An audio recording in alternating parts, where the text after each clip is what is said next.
Point taken Rahul ji. Sudhanshu जी का quick counter, Pankaj ji आ रहा हूं। नहीं, जो राहुल जी ने कहा मैं उन्हीं की बात का रिवर्स का उत्तर देता हूं, यानी पहले इलेक्टोरल बॉन्ड का फिर अपराधीकरण का।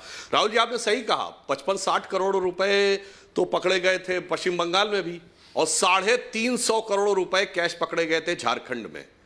तो जिनको इलेक्टोरल बॉन्ड से अदावत है समझ में आता है, जब 350 करोड़ एक सांसद के यहां पकड़े जा रहे हैं तो आप समझ सकते हैं कि उनकी जरूरत, यही तो प्रधानमंत्री जी ने कहा है, आपने बिल्कुल सही बात कही कि वो तो भांडा लग रहा है जो इलेक्टोरल बॉन्ड है, मगर इससे पहले तो कुआं था, नीचे चला गया, पता ही नहीं क्या था। आज तो कोर्ट चाहे तो वो आपके हिसाब से तथाकथित भांडे को बाहर निकालकर उसने दिखा तो दिया, परंतु पहले तो ये पता ही नहीं था। अब दूसरी बात मैं कहना चाहता हूं, भारतीय जनता पार्टी को 35% बॉन्ड मिले हैं, ये 2/3 बाकियों कैसे मिले? मतलब भाजपा जिसको अगर देखें तो 17 राज्यों में हमारी सरकार, 2 साल से लगातार केंद्र में हमारी सरकार, तो 3/4 हमें मिलना चाहिए। तो मतलब बाकियों को तो प्रेम से दिए गए, साहब मोहब्बत में दिए गए हैं, जैसे ला पिला दे साकिया पैमाने के बाद, और सारा एक्सटॉर्शन हमने किया है। अब मैं दूसरी बात बोलता हूं, एक गंभीर बात बोलता हूं जो तकनीकी दृष्टि से सोचना चाहिए। देखिए, भारत के संविधान ने राजनीतिक सहभागिता के 3 स्तर तय किए हैं नागरिकों के लिए। एक, मैं किसी पार्टी का पदाधिकारी हो सकता हूं, मैं उस पार्टी का हिस्सा हो गया। दूसरा, मैं पदाधिकारी नहीं हूं मगर मैं ओपनली अपना सपोर्ट व्यक्त कर रहा हूं, मैं अपने घर पे झंडा लगा रहा हूं पार्टी का। और तीसरा, गुप्त मतदान, यानी मुझे यह भी अधिकार है कि मैं पार्टी के प्रति निष्ठा नहीं शो करना चाहता, अकेले वोट करना चाहता हूं। तो बताइए, आर्थिक योगदान की दृष्टि से आप केवल फूड फॉर थॉट दे रहा हूं। एक है ओपन, जैसे बहुत से लोग पदाधिकारी होते हैं, बिजनेसमैन होते हैं, पार्टी के पदाधिकारी और एमपी होते हैं। दूसरा, मैं ओपनली दे रहा हूं, चेक से दे रहा हूं। तीसरा, मैं गोपनीय ढंग से दे रहा हूं, ऑप्शन आपने खत्म कर दिया। यदि इतनी ट्रांसपेरेंसी है तो वोट क्यों गुप्त होना चाहिए? गुप्त मतदान इसलिए था कि यदि ये पता लग जाएगा किसने किसको वोट दिया है तो सत्ताधारी दल के मन में अन्यथा भाव आ सकता है। तो अगर आप देखें गंभीरता से, तो तर्क यहां पर तो है कि मतदान में तो उसके मन में भाव आ सकता है, मगर पैसे के दान में नहीं आएगा। मुझे लगता है थोड़ा ये बात बहुत तर्क संगत नहीं लगती है। शर्मा जी, यदि 3 ऑप्शन हमारे पास राजनीतिक इन्वॉल्वमेंट के हैं, 3 ऑप्शन सरकार ने सोचा था, मगर कोर्ट ने निर्णय किया है तो कोई बात नहीं, कोर्ट का निर्णय सही है। और इस विषय पे अमित शाह जी ने यह भी बोला है कि भाई कोर्ट ने यह तो कह दिया खोल दो, अब समाधान क्या है? वापस वही, यानी अब भांडे के बाद कुआं, कि कैश में लेते रहो, कुछ लिखने की जरूरत ही नहीं है। जब पूछा जाओ तो कहो ये क्या, ये तो रहमत थी, ऊपर से आ गई और नीचे चली गई।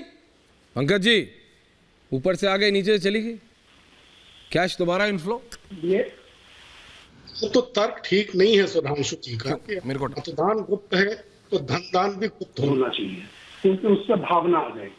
कहाँ किस चीज को किससे जोड़ रहे हैं? रह गई बात भ्रष्टाचार की, तो भ्रष्ट आचार सिर्फ आर्थिक होता है ऐसा तो है नहीं। प्रधानमंत्री जी चुनावी सभाओं में बिना किसी आधार के हल्ला मचा रहे हैं कि कांग्रेस के घोषणा पत्र पर मुस्लिम लीग की छाप है। क्या ये भ्रष्ट आचार नहीं है? बीजेपी अपने चुनावी अभियान में उस पर आरोप है कि सेना का इस्तेमाल कर रही है। क्या ये भ्रष्टाचार नहीं है?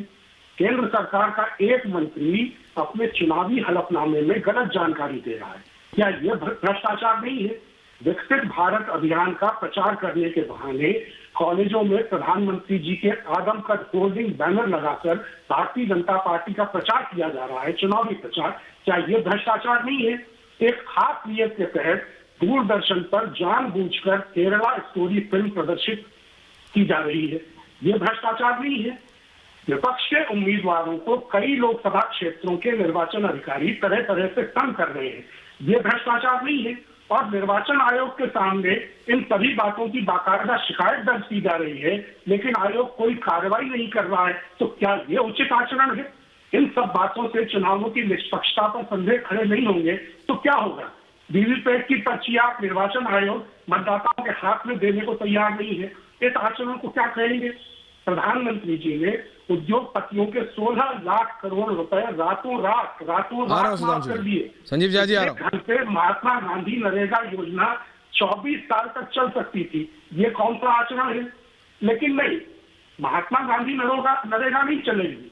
रोजगार की जो न्यूनतम गारंटी देने वाली योजनाएं हैं वो बंद करेंगे, लेकिन धन्ना पेठों के कर्ज माफ करने हैं, ये कौन सा आचार है? और फिर इलेक्टोरल बॉन्ड का जो क्विड प्रो को है वो तो सबके सामने है, अब तो सारी चीजें स्पष्ट हो गई है, तो उस आचार को क्या कहेंगे? ये सब चीजें भी सुधांशु जी, भ्रष्टाचार की ओके श्रेणी पंकज जी, सुधांशु जी, नहीं आती है। क्विक रिस्पॉन्स सुधांशु जी। उसके बाद संजीव झा जी कुछ पूछना चाह रहे हैं आपसे। आम आदमी पार्टी बहुत विचलित है। आ रहा हूं संजीव जी, एग्जैक्टली। मुस्लिम लीग से लेके और सेना तक पता नहीं क्या क्या भ्रष्टाचार बोलते चले गए। मुझे तो पंकज जी का तर्क नहीं समझ में आ रहा है किस चीज को भ्रष्टाचार बोल रहे हैं। तो मैं ये भी बताना चाहता हूं, अगर कांग्रेस को इलेक्टोरल बॉन्ड से प्रॉब्लम थी तो 1461 करोड़ रुपए का इलेक्टोरल बॉन्ड काहे ले लिया भाई? और तृणमूल कांग्रेस ने 1600 करोड़ रुपए के इलेक्टोरल बॉन्ड लिए। कांग्रेस की सिर्फ 3 राज्यों में सरकार है और 2 लोकसभाओं से तो नेता प्रतिपक्ष भी लायक नहीं है। हमारी 17 राज्य में डिवाइड कर दीजिए तो कितना हमारा पर राज्य और पर गवर्नमेंट कितना कम आता है और उनका कितना आता है। मतलब इसके लिए तो मुझे यह बात आती है, मैं ऐश्वर्य जी कहना चाहूंगा, वो पैर भी तो झूठ की करता चला गया, बस उसका चेहरा उतरता चला गया। वो इलेक्टोरल बॉन्ड तो लेता चला गया, 1461 करोड़ के लेता चला गया और उसके बाद भी भ्रष्टाचार भ्रष्टाचार कहता चला गया। और मान्यवर, आपने चुनाव आयोग के ऊपर आरोप लगाया कि साहब वो ईवीएम और वीवीपैट होना चाहिए। बड़ा अद्भुत आरोप है और कितना हसीन आरोप है। देखिए साहब, सुनिए, ईवीएम पंजाब में बहुत अच्छा काम करती, हरियाणा में गड़बड़ हो जाती है। हिमाचल में अच्छा काम करती है, उत्तराखंड में गड़बड़ हो जाती है। यूपी में अच्छा खराब काम करती है, दिल्ली में सही हो जाती है। मगर राजस्थान और छत्तीसगढ़ में तो 2018 में अच्छा काम करती, 2023 में गड़बड़ हो जाती है। फिर बंगाल में, तमिलनाडु में और तेलंगाना में बहुत अच्छा काम करती। क्या बताएं, गुजरात और महाराष्ट्र में गड़बड़ हो जाती है। ये मान्यवर समझ क्या रखा? और अगर आपके अंदर सैद्धांतिक बात थी, संजीव जी, कर्नाटक जीते थे, जब आप तेलंगाना जीते थे, तो कहना चाहिए था सारे वीवीपैट की गणना कराओ, उसके बगैर मैं नहीं स्वीकार करूंगा ना। जैसे जीते गप से जाके शपथ दे ली। आप लगा हार रहे, अपनी हार की भूमिका पेशबंदी कर रहे हैं तो कह रहे हैं कि ये है। इसलिए जो आप कहने का प्रयास करते हैं, जनता इतनी मूर्ख नहीं है कि आपके ये सेलेक्टिव इसके ऊपर। और फिर आपने जो बात कही भ्रष्टाचार, मुस्लिम लीग की बात, इसमें कौन सी गलत बात है? मुसलमानों के लिए आप सेपरेट आइडेंटिटी बनाने की बात करते हैं, यही तो मुस्लिम लीग ने कही थी। और चलिए मुस्लिम लीग इतिहास की बात छोड़िए, आज मुस्लिम लीग के साथ कौन गठबंधन में है?